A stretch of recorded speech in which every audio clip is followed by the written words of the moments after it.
Hey guys, Ryan King here, and I'm the keyboard instructor for WorshipArtistry.com. In today's YouTube lesson, we're going to take a look at the song Set Afire by Jesus Culture. And we're going to look at the entire lesson because this song only has about 4 different chord changes, and so it makes for an easy song to learn, especially for beginners. But we do have a full tone walkthrough as well as a few other chapters and our practice resources for this song. So if you want to take a look at the entire lesson, you need to click the link, head over to Worship Artistry where you can sign up for an account for less than $8 a month, and it's totally worth it. But just in case you want to check out a YouTube video, this is for you. This song basically has 2 sections that we have to learn. The first section is the intro and the first chorus, and all we're doing is C, F, C2 over E, and then back to F. Now the second chorus is very similar. We do C, F, but instead of going to C2 over E, we're going to go to A minor, and then back to F. So the intro and first chorus is C, F, C2 over E, and then back to F. The second chorus is C, F, A minor, F.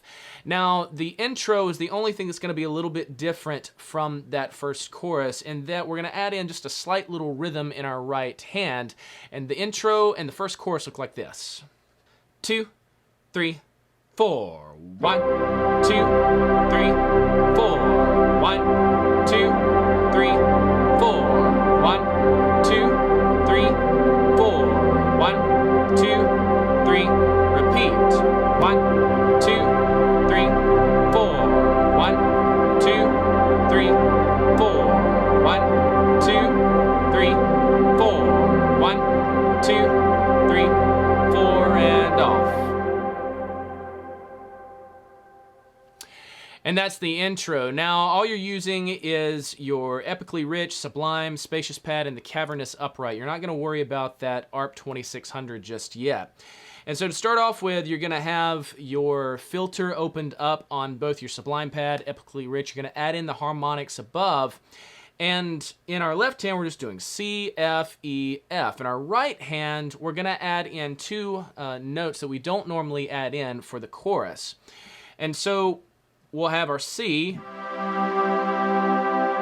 then we're going to move down to a D, and then we're going to let off of it, and then that's our last chord. So we'll play 1, 2, 3, 4. 1, 2, 3, 4. 1, 2, 3, 4. Hold it. 2, 3, 4, and off.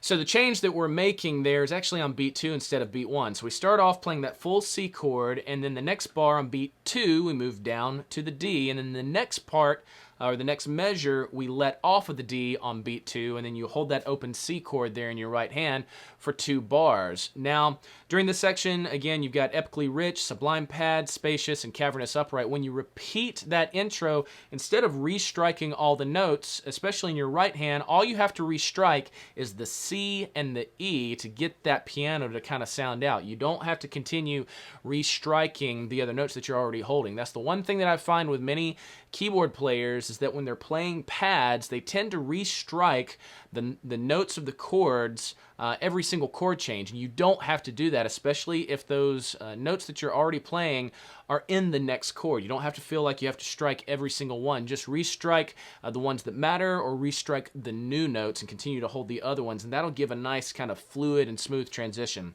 So that's for the intro. For the first chorus, it's the same chords, but instead of doing that little rhythm that we just did, we're just going to keep it nice and simple, and it looks like this. 2, 3, 4. 1, 2, 3, 4. 1, 2, 3, 4. 1, 2, 3, 4. 1, 2, 3, 4, and off. And so that's for the first chorus. So you've got the intro, first chorus, and then we go into the second chorus. And the second chorus is very similar, but instead of doing C2 over E, we're going to the A minor, and it looks like this. 2, 3, 4. 1, 2, 3, 4. 1, 2, 3, 4. 1, 2, 3, 4. 1, 2, 3, 4, and off. So there you can see I did my open C to the F2. When I went to the A minor, I added in the E in my right hand. You don't have to do that, but you can if you want to, just to give it a new texture. And then come back down to the F, and you just continue to repeat that. So basically the entire song is you do the intro twice, and then you do chorus 1 4 times, and then you go into chorus 2, and that does it like 8 or 10 times. Then they go back to the intro, then they come back to chorus 2, and they finish out the song. As this song continues to build, you're going to continue building with your filters and that sort of thing. When you first start off, you've got your filters kind of open, but once you kick into that first chorus, kind of pull everything almost all the way down, with the exception of maybe your Sublime pad. Kind of have that in there with your spacious patch. And so as it continues to grow, you can kind of open up your filter on your Sublime pad, begin to add in Epically Rich, but keep the harmonics down. As it really starts building, start adding in the harmonics, and when it really launches into kind of that full out groove, go ahead and add in your ARP 2600 just to give it that extra bit of high end. You continue to do that until you get all the way to the end, and they pull it back, pull it all the way down to basically just your spacious patch. Now again, like I said, you don't have to restrike the notes that you have in common.